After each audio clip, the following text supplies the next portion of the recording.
Hey everyone, we are Juan Carlos and Dani, and we are going to explain our idea. Have you ever think that ultrasounds can be useful for our lives even you can't hear them? The truth is that they have many applications for our everyday.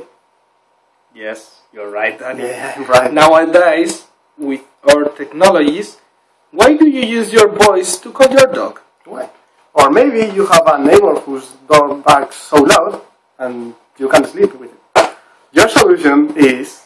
Ta-ta-ta-ta! Yes, Dani! Use your ultrasound application, we can resolve these problems that have been annoying us for ages. Yeah. This new technology consists in a wide database of ultrasounds that you can't hear, but the dogs can. With this application, we resolve a lot of problems and help people that can train their dogs. Yeah. For example, Whoa! oh, have you seen that? Really? Oh, have you seen that?